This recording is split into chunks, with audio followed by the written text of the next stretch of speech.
Nicolas Cage. It is no surprise that the Oscar-winning actor was destined to be an amazing talent. Born Nicholas Kim Coppola, the movies were in his blood. It all started with his great-grandfather Coppola, who lived above and owned a movie theater during the 1920s. He imported movies from Italy for the Italian immigrants in the neighborhood. The next generation brought Nicholas's grandfather, who was an Oscar-winning musical score composer. After that came famous uncle Francis, and then his daughter, Sophia, both Oscar-winning directors. But for Nicholas, it's not just a case of working in the family business. With one Oscar already under his belt, this actor's talent runs so deep that he can play any genre, any time period, any character, and succeed. I have scripts that come to me that are from across the board. There are comedies and actioners and dramatic films, and that's really where I wanted to be. I wanted to have the luxury, because I'm kind of a complicated guy. On January the 7th, 1964, Joy Vogelsang and August Coppola welcomed their third son into the world in Long Beach, California. Joy was a celebrated dancer and choreographer, while August was a comparative literature professor who also taught film. Nicholas actually compared his father to legendary screen actor Sean Connery. I grew up with my father, who's a man who's very intimidating to be around, because he has that sort of larger-than-life presence, like he's going to start conducting Beethoven at any minute, and he looks like Sean's. Unfortunately, Nicholas's parents divorced when he was only 12. His mother, Joy, was a very creative woman, but she was also a depressive and found herself in and out of hospitals, leaving Nick plenty of time to be on his own. He took refuge in his collection of comic book heroes and movies. I think whenever the family structure does not provide a lot of care for a young person, the young person is going to find a way to soothe. This could take the form of going into a fantasy world of comic books or movies where the hero wins and the villain is punished. A very safe place where the young person can find nurturing and soothing. You know, I loved film, I loved movies. I was trying to find a way into the TV set when I was 6 years old, and then when I was 14 I discovered James Dean in East of Eden, and that really connected me with film acting. It made it clear to me that this was something, you know, that could really move people. As a teenager, he'd already found his calling. During his 15th year, Nicholas enrolled in San Francisco's American Conservatory Theatre. At just 17, Nicholas decided to incur his father's wrath and drop out of school. He decided school was over, acting just couldn't wait a minute longer. At first, the famous Coppola name did the trick, and he landed a bit part in Fast Times at Ridgemont High. But he was extremely upset when most of it landed on the cutting room floor. Then, in 1983, Nicholas helped his uncle Francis out with the auditions for Rumblefish. Well, he was so good at rehearsing opposite the other actors that he himself landed the part of Smokey. As he said so, it wasn't a cakewalk. Fear, discomfort, not knowing what to do, out of my element. He got another part the same year for a teen comedy called Valley Girl, and this time it was pure luck, no nepotism involved. What happened was a casting agent was considering people for the part of the punk rocker Randy in the film, and she stumbled upon Nick Cage's picture and thought, this is the guy for the job. He landed the role, and there was no looking back. It was his big break. No longer wanting to ride on the coattails of his famous family name, he officially changed his name to Cage. Acting for me has kept me balanced. I've acted because, I needed to. It was a survival thing. It channeled a lot of stuff, that I had as a young man. In 1986, Uncle Francis called upon his talented nephew again for the comedy period piece, Peggy Sue Got Married. Coppola had to defend the decision to cast his nephew to studio execs, but it paid off. The movie did get considerable attention for the young actor, particularly from singer-actress Cher, who persuaded producers to cast him opposite her in the hit comedy Moonstruck. Okay, Moonstruck. Scary, fun, exploring. Thunderstruck certainly was my sort of introduction into the romantic genre. The film was a smash hit. Nicholas won a Golden Globe and Cher won the Oscar that year. The unique actor also caught the attention of the talented directors, the Coen brothers, who decided to cast him as a very quirky character in their comedy Raising Arizona. Nicholas, in order to interpret the role, channeled a cartoon character.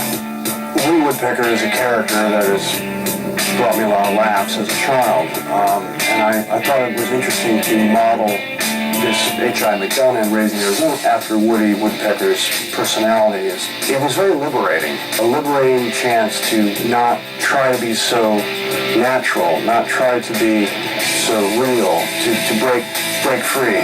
Coming up, Cage opens his heart to a young Patricia Arquette. Talking with Patricia for just a couple of hours, the 23-year-old decided there and then to propose marriage. He thought he just found his soulmate.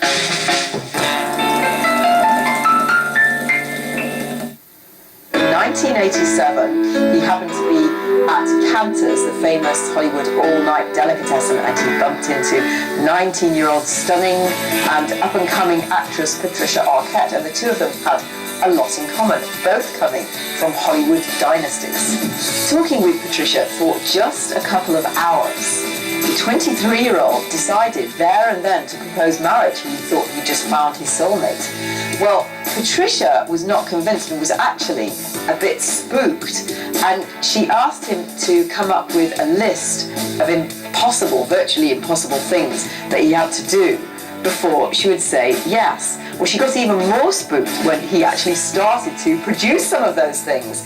So she turned him down. Marriage would have to wait till a bit later on another chance encounter. In 1990, the 26-year-old starred in the dark, twisted drama Wild at Heart. Well, David Lynch, the movie's director, was so impressed by his intensity and talent, he called him the jazz musician of all actors.